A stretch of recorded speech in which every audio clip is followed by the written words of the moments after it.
Welcome to It All Boils Down to This, the podcast where father and son take the kitchen table arguments and heated discussions from their home directly to yours.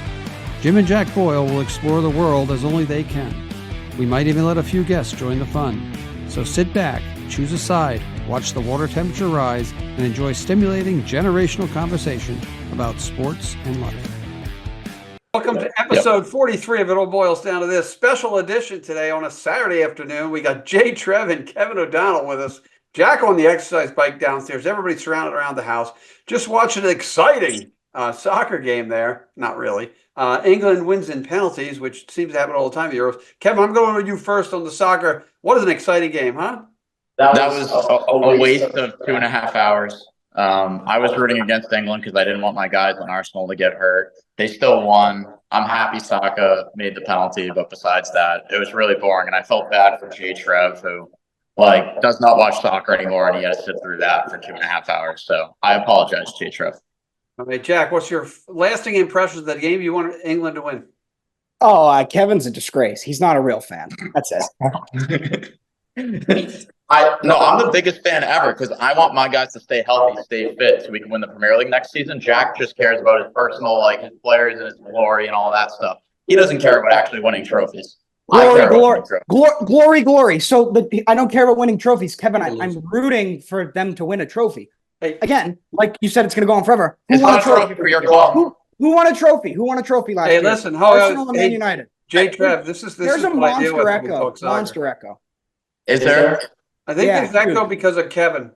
Well, yeah, because Kevin and JTrev are sitting right next to each other. Okay, so should I move? Yeah, probably. Kevin, go in the kitchen. Yeah. So JTrev, as Kevin moves, I gotta get off this bike. Oh my God, this will be the crowning episode of It All Boils Down to This. When we look back, JTrev, episode 43. What a crap show we got going. But you know what? I got you guys in the studio in the house with us. I know you watch that soccer game a little bit differently than most people, but lasting impressions of a 1-1 game went to extra time and penalties. Yeah, I just want to clarify that I'm really excited to be on the pod today, but I'm not excited that I just had to watch that game. I thought it was very boring.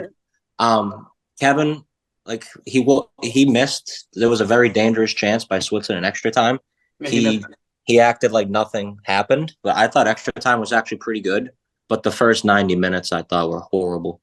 But I was kind of rooting against England as well because I was rooting for the underdog, and as long as it's not one of my teams or people that I root for, I kind of like the choking storyline. So maybe that's a little harsh, but all right. So as we wrap it up, we've got 3/4 of the Euro final complete, right? We have Portugal. Oh, they're not in because they have Ronaldo.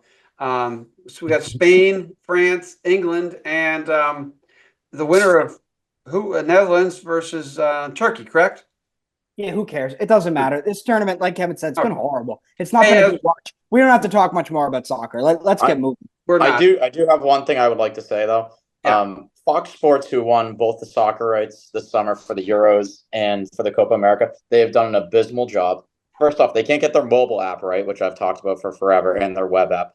But the fact that they have Landon Donovan as their lead commentary, he's horrible. Horrible job by Landon this whole tournament. Isn't trying whatsoever, and it's a disgrace that Ian Dark has to deal with him. Anyway, we can move on from there. I just needed to say that. I'm gonna second that. At some point, we'll go back. Retweet. Hey, maybe episode 47, we'll talk about Fox coverage of all events, be it as it may. I don't think Americans know how to cover soccer anyway. They're used to covering everything else. Landon Donovan is only to appease you American boys, just make you happy and everything. Did you guys see him down in Connecticut, Jack? What aren't me and Kevin? We are American boys. They're not appeasing us. They're making us pissed. Give me someone with a British accent. Honestly. Oh, that's all you want. Okay, I think Prince Harry was available. They couldn't get him. I just want to say one more thing about soccer, Copa America. Prince Harry's brother knows more about soccer than he does. It was a joke. God save the king.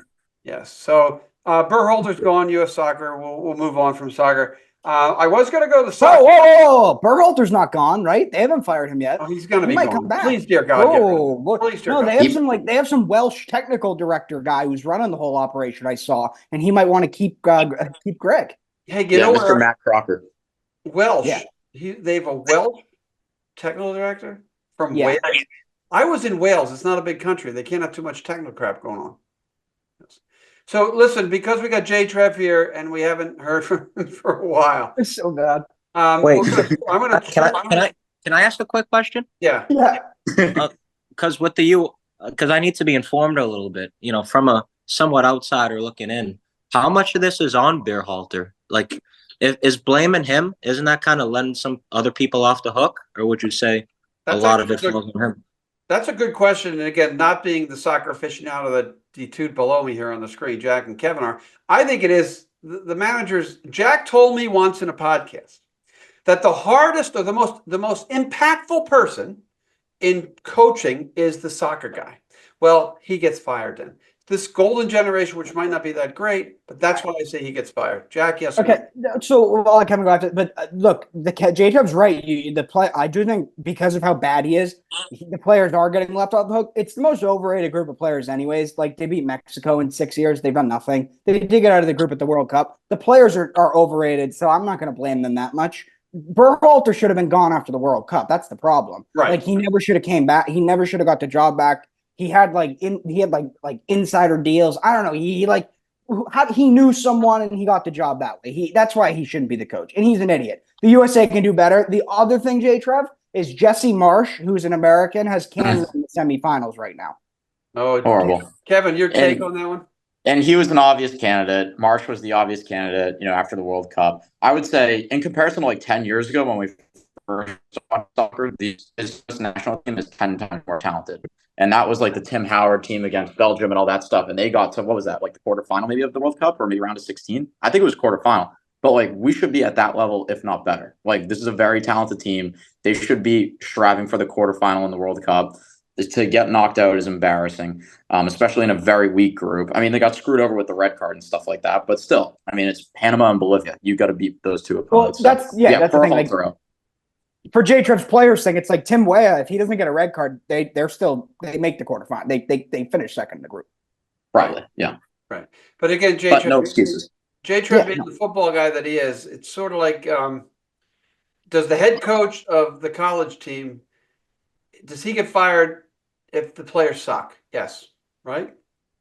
Yep. So if the players, he recruits, if the team sucks, he picks the players, he picks his guys. And the same thing happened on the women's side. We got the new woman in here, Jack. What's from Chelsea? Was she from? Yeah.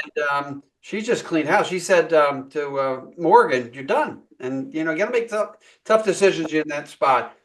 I'll circle back to good coaching right at the end because I'm going to ask you guys a couple questions about what makes a good coach. But let's go to the Celtics this week. Jack, you and I have discussed ad infinitum the Celtics championship. We have not heard from the two boys, from the two guys, JTrev and Kevin. JTrev, just quick overall take of the way season went, way playoffs went, observations, good, bad.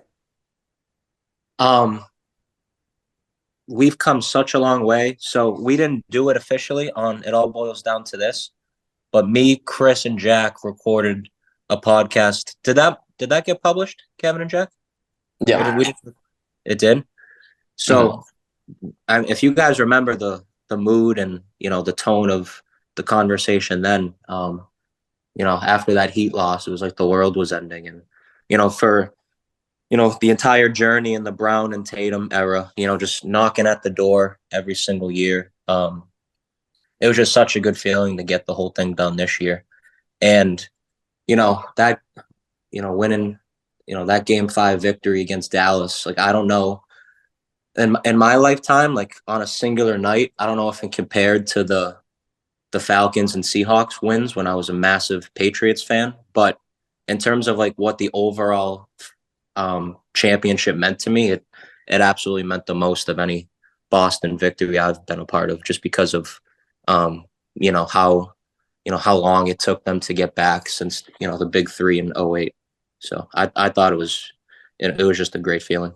That's Jack, you had that take as well. Kevin, what about you? Well, I remember that podcast we were talking about like Anthony Simmons or something like that, like some Portland trade, and trying to trade like Jalen for that, like as a potential possibility. So glad we didn't do that. The Pritchard shot is one of the all-time Boston moments, I think, for me, Boston sports history, the Pritchard shot. As more of a casual fan, definitely more casual than the other two guys on this podcast.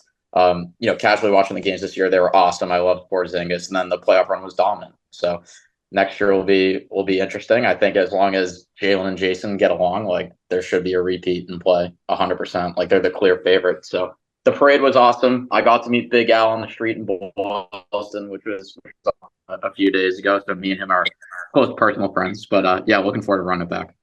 Yeah, so you two are bigger Patriot fans than the two of us, Zach and I. So bigger Patriot fans. How about they are Patriot fans? Well, they are Patriot fans, but we're not. So JTrev, what do you remember? Is 2008 too far ago to really remember? Yeah, so your real first memory is probably going to be the 2010. 2010 that team. So Game 7, not that team, that game. That's probably it. What ranking the championships that you've had now? You say that's number one. Where do the other couple fall behind? The Patriots had a couple, the Sox had a couple. Yeah, I'd probably say Patriots, Seahawks, and Falcons. I go that probably the next two.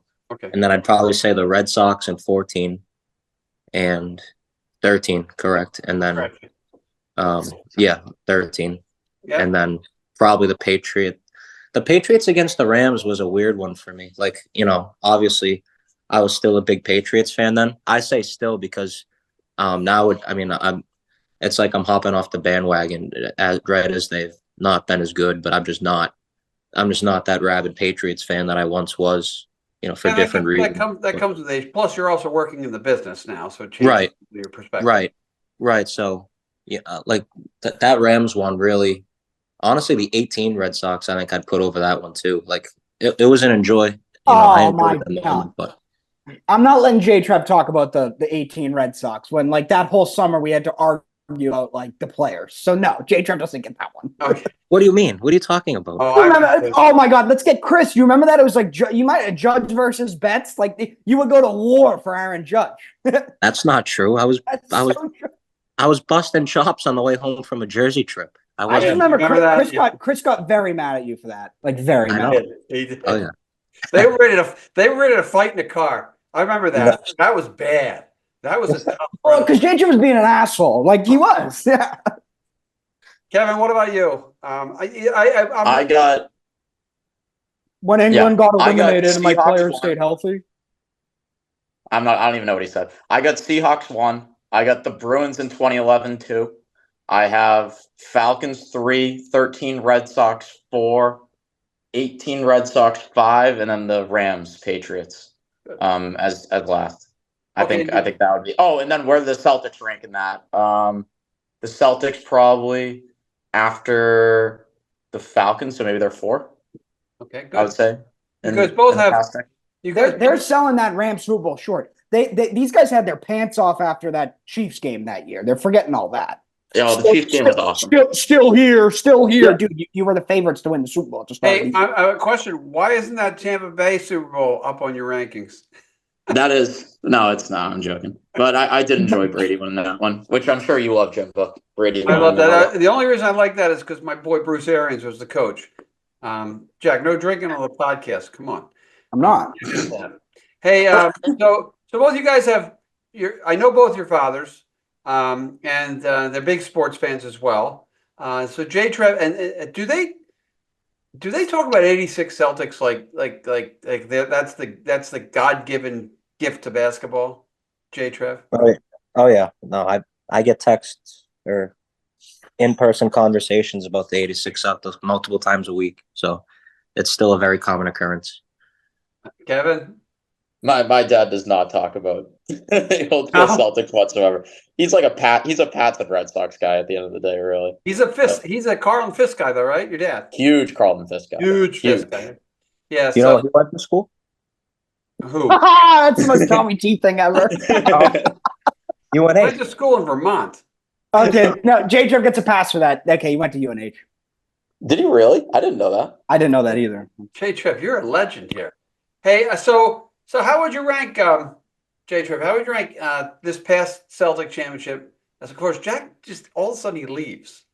It's just amazing. I just want to look at a wall. So, Jack, how would you rank this year's Celtic championship up to what your dad's told you about '86? I think you could. I think I personally believe that this is just as good a team as that was. And again, it depends where you were and how old you were. But how would you, after you've listened to your dad forever, how would you see that? Well, obviously I wasn't even a thought at the time, but just from what I can gather with the guys on that team, watching the documentary, hearing other people's perspective, not just my dad, trying to clear those biases a little bit, I would still say that 86 team is better than this year's team, but I would say this year's team slots in right behind that. I mean, going 80-21 throughout the season and winning games in the manner that they did, like you probably have to put that over the '08 Big Three team, and then 84-81. I mean, those are obviously good teams too, but I don't think they were really fully hitting their stride, even then compared to what they were in '86. So, Yeah. I mean, this year's team was. That's 86 was right at the tail end of that dynasty in reality, because the started getting hurt. You're right about that. I think this year's team will show out better long term. Hopefully, stay healthy. So, Jack, what you want to say? The only way they can be considered better than the 86 team is if they win next year. Then you can start and think, oh, this team, they'll get more credit, because that Larry Bird and those Celtics, they never went back to back. The Celtics haven't went back to back. They won 18 times. They haven't went back to back since the 60s. So if they win next year, I think this year's team will get elevated. Right. I think the future success of this team will determine how the team that just won is viewed. Okay, staying on topic. They'll all get grouped together. Staying on topic, a little bit off topic. Kevin, as Kevin tells me, and I saw a text, he met Al Horford, right? Yeah, correct. So, you two, who's the most famous guy you ever met, Kevin? The most famous person. Person you ever met. It's either him. It's either probably him or Carlton Fisk. Now that I think about it. That's true. You met yeah. JTrev, you've been in the business. You've been around. Like, did you meet Andrew Luck, JTrev? He met Brady. I met Tom Brady. Yeah. Where? The Colts Bucks preseason game. I met him on the sideline. It was a wild story. So Tom Brady is what you want to? Oh yeah, you told me that story once, I think. Yeah, I was in the second half. So Brady only played the first 2 drives of the game because it was the preseason. I was just standing there with the ball before the second half was about to kick off.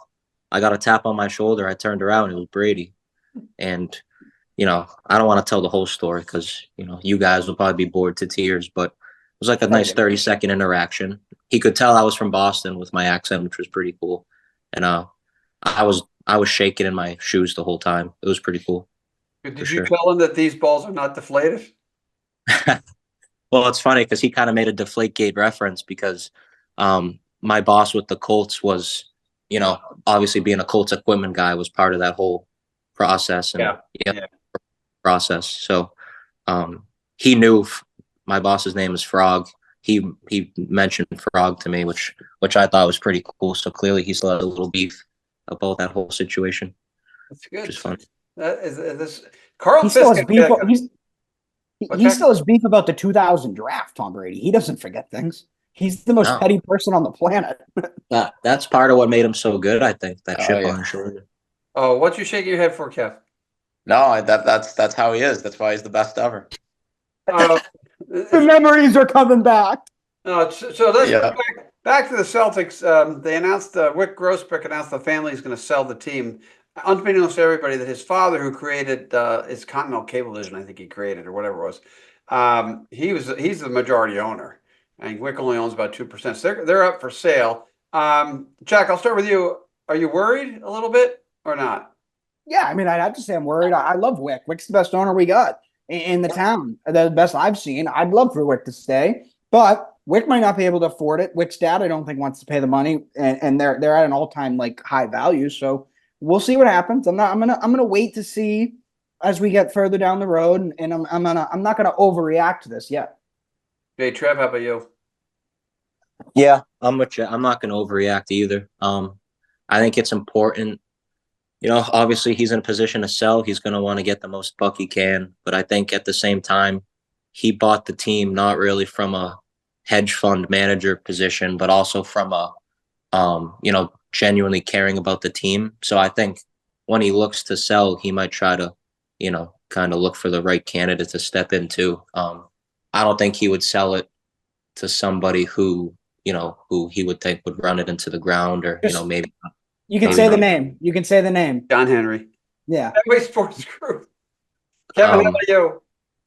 I think he's getting out at the right time. Like the value isn't good. I look at it from the business perspective. Like the value is never going to be higher. The tax bill starting, I think, what is it? The start of next season is really going to get out of hand, and nobody can afford paying like a 300 million luxury tax bill with like the repeater clauses or whatever they have going forward with that team. So I think he's smart to get out now, and he's going to try to be like the governor until 2028 to like still reap the benefits, which I think is a smart idea. But I don't know if he'll actually be able to get that. But yeah, I think selling it to, who is it, Pagliuca or whatever, like Yeah, the might be a smart co-owner. move. Yeah, I think if he, because he's been with Bain Capital and he's got money, he knows where to get the money. He's really the I think the bigger fan than the two of them, than Wick, Paglura, Pags, and then I would say he's going to have the inside track. He'll have to line up the money. But again, you look at the Phoenix Suns sold for, they said like $4.6 billion. The Phoenix Suns, and the kid that bought them is a big fan. He played at Michigan State, but it doesn't mean that you're going to always win. Oh, he's an idiot. Yeah. Wick did a really good job in taking advice and letting the basketball people run the basketball operations, and that's I think the important part. I don't think it'll be Fenway Sports Group. The reason I don't think Fenway Sports Group takes them is because you have to rent the arena from the Bruins. They want nothing to do with renting the arena for Bruins. And I think that's going to be a major issue as you listen to the sale, because you still are a tenant there for about 11 more years, or 8 or 11, whatever it is. And I think that's a big drawback. If you own your own arena, you own your own tickets, you own your own concessions, you own everything. But and there's been chatter about another arena for the Celtics to play in a couple years down the road. But I don't even know where the hell they put it. Probably, you know what? I hear they put it at the Shriners here in Wilmington. You know that once they were thinking about, Tommy might know this, Justin. Once they were thinking about putting up the arena, the new Boston Garden, or even maybe the new Patriots place, would have been up here off of the Concord Street exit. It was one of the sites that they had evaluated. Wait, this had to be 30 years ago. So we could have had a ballpark right next door to us. So That would have been insane. not insane. I probably wouldn't be living here. No, talk about that traffic. Ugh. Oh man. And then finally on the Celtics, it's been a pretty good summer with the win. They've signed everybody. Do you think it's a mistake to bring everybody back and not change anything? Jack first. No. Sox did it in 2018. Didn't work. It's very different than that. It just is. And everyone knows that. No, there's no. Why wouldn't you bring everyone back? They were flawless. They won 64 games. They went 16-3 in the postseason. I don't need new blood. Kevin? We're forgetting about Shireman. He killed Xavier. Well, that's the new big ad. But yeah, I mean, they're so much better than like everybody else. So yeah, run it back. Why not? That dude's about as fat as I am, Kevin. Come on. Yeah, he can shoot though. Shoot better than me though. Yeah, he can shoot like JTrev. JTrev, what do you got? Yes or no? Do you think the change would have a little small minor tweaks? Or it's good to run it back with everybody. No, I like it. And, I think you see how the first few months of next year's go. And if you need to make a tweak with, with the vet buyout market or a small deal at the deadline to, like a similar deal to Tillman this past year, I think that would be the time to do it. But really, they don't have a lot of wiggle room anyways. I think they only have a few small exceptions. So in terms of looking for change now, I think it made the most sense to bring guys back and, run it back, as Kevin said earlier. And I will not be a contrarian. Of course, it makes sense to run it back. You're going to be in the second apron anyway. You might as well go with and free agency is just the other thing. Well, is, we do have to take into consideration that they won the championship so easily that it felt hollow. It didn't even feel like we won. So it's you remember the Tony Maz take? Yeah. So we got to win again next year for it to count. Yeah, but okay, I'm going to ask these two guys because we've talked about this, Adam. Why do you think people gave them so much shit nationally? Why did everybody, Dallas is going to win in 5? What was the mentality? Justin, I'll start with you. What are the people thinking? Did they just not watch the Celtics? Were they too good? Were they rolling through the regular season? Or do people have that, oh, well, they got beat by the Heat and the Heat culture's better and Denver would have been better and Minnesota beat them. Justin, what do you think brought that on? I'm just a little It confused me how good they were, a good basketball team. And with the eye test told me they were good. Why was the national media so crazy about this? Yeah, no, I think you just nailed it. And I think it was a combination of both of those things. I think because they were so dominant this year that people were honestly bored and probably didn't pay attention to them enough. In today's media day and age, it's more, about entertainment rather than coverage. And I think, talking about the Celtics, who, I mean, they're a big market. They got, popular players to talk about. But other than that, they were a boring team to talk about because they were destroying everybody. They weren't, there were really no storylines to talk about this year. And then in the past, I think along with that, their shortcomings in the playoffs, I think that was probably on some people's minds. And to be honest with you, it was on my mind too, even though they far overmatched every team in the playoffs this year, all four opponents. There were times still where if it was at the end of the game, I still got nervous because, I had those past memories in the back of my mind with, mostly the same core. But, I think bringing in a guy like Holiday, that really helped. Another year of Brown and Tatum going through their trials and tribulations and, playing. I think the whole, I just think the whole organization deserves a ton of credit for the continuity, not panicking, and then Brad making those final few moves. But to get back to your original question, I think people, were just bored with them, and they saw those few occurrences in the past, and the combination of those things just made it easy for them to come up with that content. So Kevin, you made it back, and you came back to Boston just in time for all the fun stuff, huh? I know, yeah. If you were still like in Cincinnati, what the hell happens in Cincinnati? Absolutely nothing, right? Nothing. Back to Boston. Nothing at all. So I just want to get back. You made a point. You're in the financial world, and you said something that's intriguing. You said that the value is never going to be higher. They bought the team for like $360 million. Do you think there's do you think that we're actually with athletics, especially, we're going to hit a ceiling at some point, or do you think it could go on forever? Just from if you're advising somebody to buy the team, do you think is there a point where these values, these franchises have to stop, or they continue to go up? I think like there's a reason why a guy like Cuban, for example, who like loved the Mavericks, is like getting out, and I think it's because he sees like, oh my God, like the bills I'm gonna have to pay to like go into the whatever it is, first or second apron to get a competitive team is just nuts.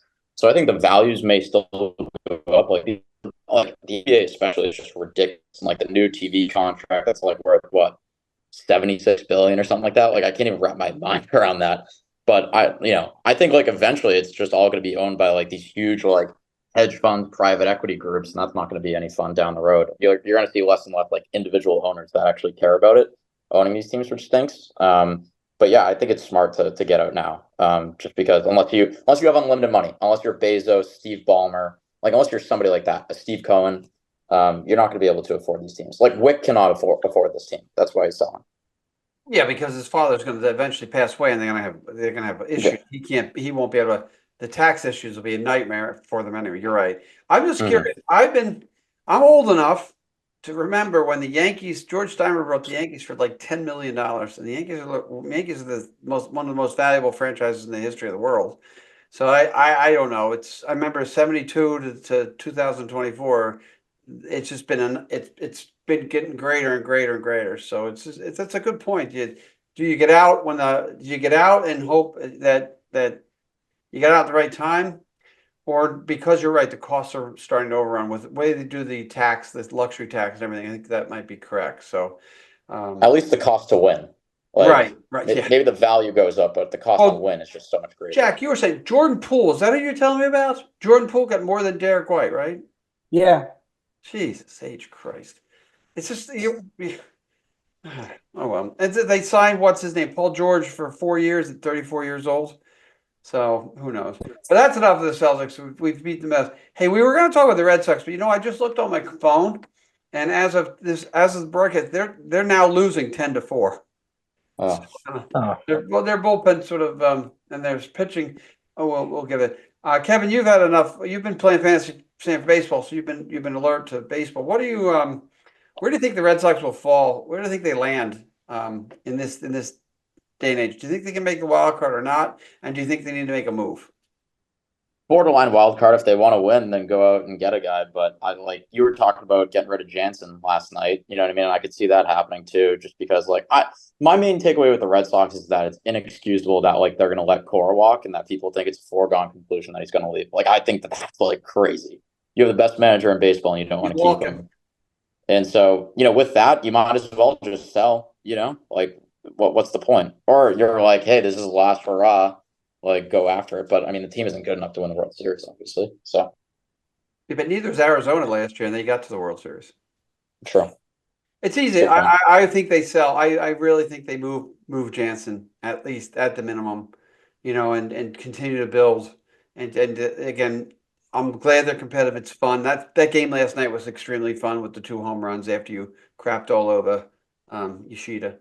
That was fun. But who knows? JTrev, JTrev, your new job now. You're where? UNH? Yep. Oh, Jack, this is how we deal with in my life. What are you doing at UNH right now? So a couple weeks ago, I just took over as the director of football operations. Our old guy, Jesse Goldberger, he stepped down to take a new role in New York City. So I was lucky enough that Coach Santos and, the coaching staff thought that I was the man for the job. So it's been a good couple of weeks, getting some good work done and getting ready for the fall. Okay, so what Kevin and Jack, we should do is if I can figure out we should do a podcast from like the UNH football game and just be bored to death. I'm sorry, Justin, that was me. No, we should try to get up there for a game and then maybe who's going to text me tomorrow, Justin? Your dad's going to text me when he heard you on the podcast. Oh yeah, man, it's good. Well, it's good that you made the move. You're in UNH. You're going to a cookout now in a couple of minutes, right? yeah, I'll probably get out of here in like 15 or so minutes. And I think that guy at the cookout's the Kansas City Chief guy, right? Yeah, Mike and Dave will be there too, and the whole Bergonzi family. So it'll be good to see some of them. That's good. That's good. Yeah. Jack, the other thing I have 2 more things on my list, and one was we're going to skip free agency. Wimbledon tennis. Jack's really into the Wimbledon tennis thing. You two watching any of the Wimbledon? Kevin, how about you? No, if anything, it's just to troll and make fun of them. But I am considering being a Make part of, fun of me. I don't as lose. Jack calls the Alcaraz hive. What? Troll me. I don't lose. I just win. So Jack, Alcaraz. Jack's been and I give him a lot of credit. We bust his balls a lot, but just like with the Celtics, he's been with them all the way. People bitching, people wanting to change out. He's been with them. He is with Alcaraz. But he's obnoxious with Alcaraz. So is Alcaraz that's new. I'm obnoxious with something. Yeah, wow. That's a first. Yeah. You get used to it after a while. You get numb. I mean, you know that, Jimbo. I mean, yes, I get numb. And so Alcaraz going to win Wimbledon or not?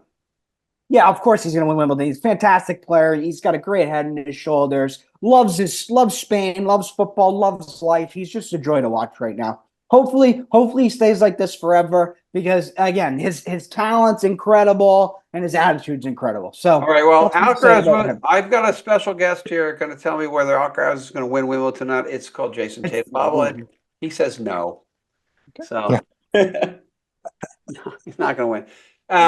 As we wrap up this exciting Saturday afternoon, watching soccer, it's like watching paint dry sometimes. I've been I've been running camps for the high school or the middle school, elementary school kids. I just want to know from all you 3 perspectives. You've all had coaches.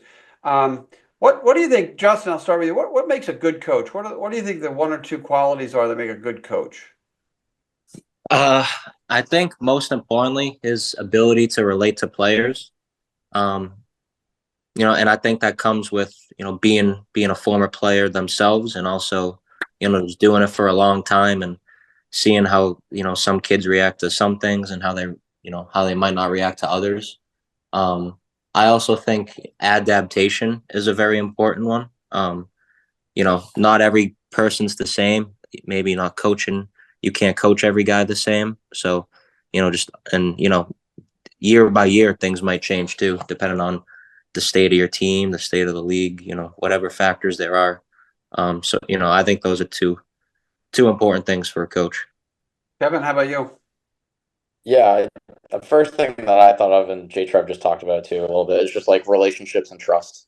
Like that's the number one thing with your coach. Like all my coaches that I loved, including you, Jimbo, had great relationships with them, trusted them, and like had fun with them. I think that's the most important thing. And then obviously, like, you have to know what you're talking about and know what sport you're coaching. There's been a couple of coaches where it's like, I don't know if they actually know what the sport is. A couple times. Patrick Taylor. That's a Patrick Taylor shot right there. I didn't say that. I didn't say that. It's true. He didn't admit that. But yeah, I would say that's the second most important thing, I guess. And then Jack, anything? What level are we talking about? Like youth Let's level? talk about just in general. Let's talk about high school. Well, they said everything. You gotta have some balls. High school level. Let's go high school level. You gotta have balls. You gotta have balls. You gotta be able to maybe do like something that might be unpopular to players. You gotta be able to make the big decisions. Unlike, Roberto Martinez. Okay. Well, we're not again. It always Justin and Kevin always circles back to always circles back to one of those things. That was the layup. Honestly, that was a layup. So I've had discussions with AD Ingram about this. Could I take, if I had let's say lacrosse, you guys know nothing about lacrosse, but you have all the qualities except for knowledge, Kevin. You have all the qualities that you've mentioned here before. Would that make you a good lacrosse coach even without the knowledge? So even with basketball, could we take just a great teacher who's really adaptable, who's going to take risks, who knows their kids, who understands? Could we take that person and could they be a good coach without knowledge? Kevin, I'll go with you first because you brought the knowledge piece up. I don't think so. I think you got to know how the sport's played. Like, I think it's too important. Unless you have just like an uber talented team. Like, you know what I mean? It's like Steve Kerr, like with the KD Warriors. Like, he probably could have won the title without knowing like how basketball's played. But okay, JTrev, as Jack's left us again. Yeah, I mean, if you have a pretty limited amount of knowledge in your respective sport, I think it's going to be tough. When you asked that question earlier, I kind of assumed like the knowledge was a given. If you're coaching a certain sport, you at least have a baseline knowledge of it, and then what things are going to give you the edge as a coach, maybe over another guy. But if you struggle to know some of the ins and outs at a baseline level, like if I went in and coached lacrosse, but I was the most likable guy around, I wouldn't see myself doing a great job in the role. So yeah, I don't know if it's an all-encompassing question. That there could be some exceptions depending on the situation, but yeah, I think it'd be tough. Okay, then finally, this has been a major argument. Talent.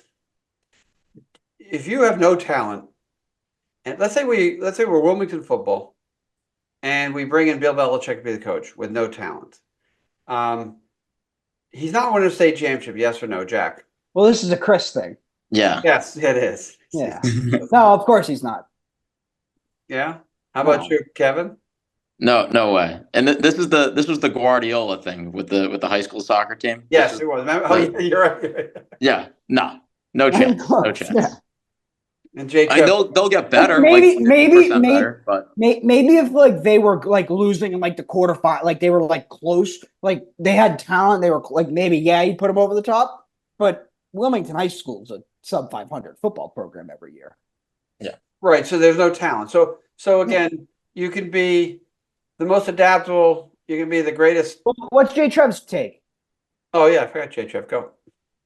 Yeah, I mean, I don't think a state championship would be won with Belichick. I mean, the X's and O's are important, but you got to have the Jimmies and Joes. And so then, okay. Though I'll rephrase it one more time before I leave. Is that if you bring the right person in, does that mean that the talent will then follow it?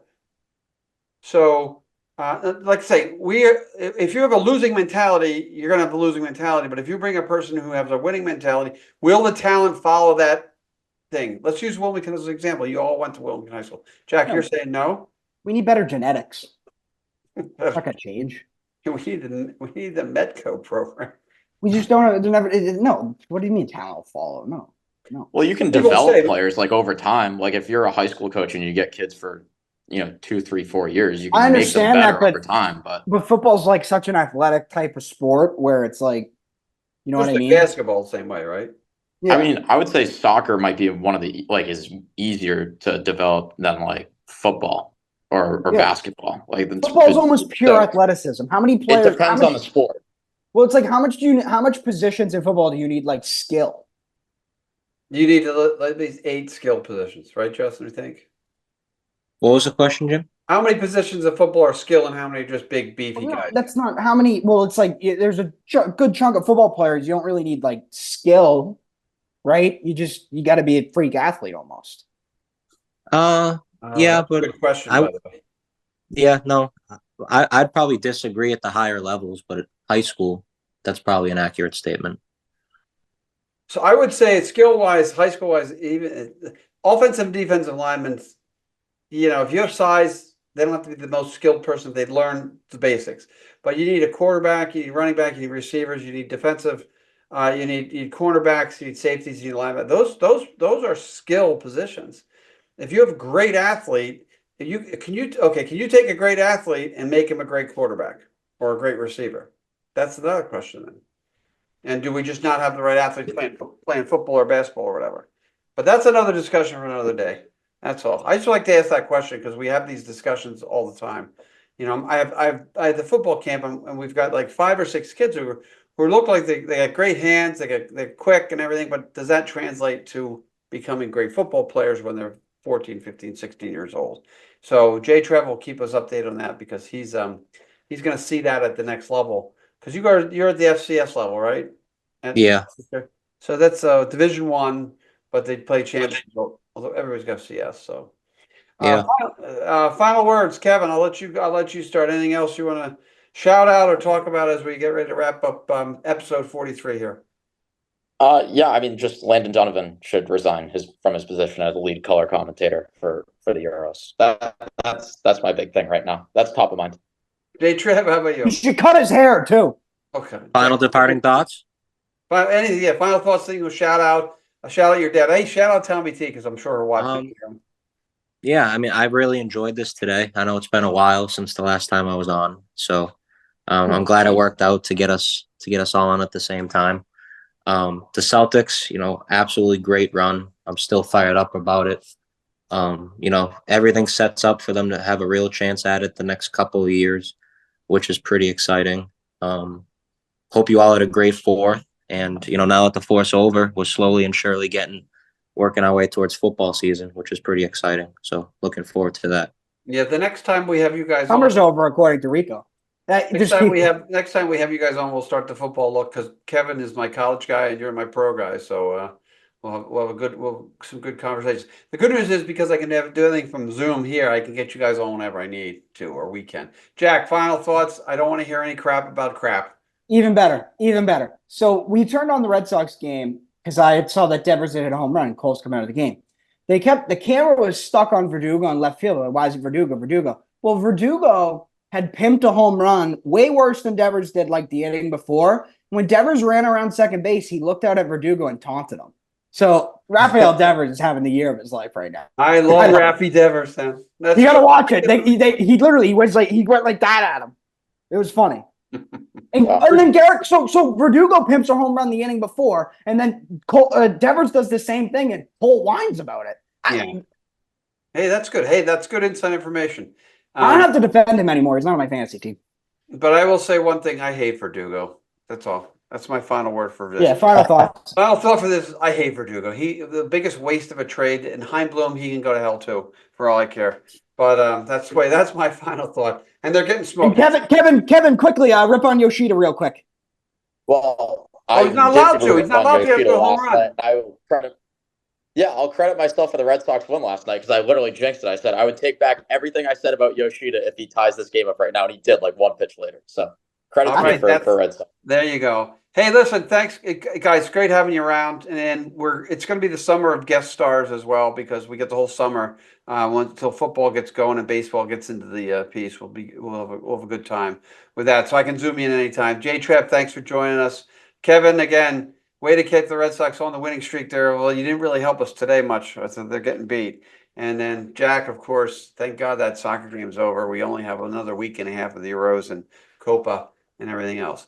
So for Jack and JTrev and Kevin, I'm Jim Boyle. Episode 43, it all boils down to this. See you later, Jack. And everybody, we'll see you on down the road. Thanks for listening to this episode of It All Boils Down to This, recorded at WCTV studios in our hometown of Wilmington, Massachusetts. We are always open to any ideas, critiques, topics, and guests. So if anyone out there in podcast world needs to get a hold of us, we can be reached via email at jboyle22@comcast.net. Along with Jack Boyle, I'm Jim Boyle. Make sure to tune in to the next edition of It All Boils Down to This.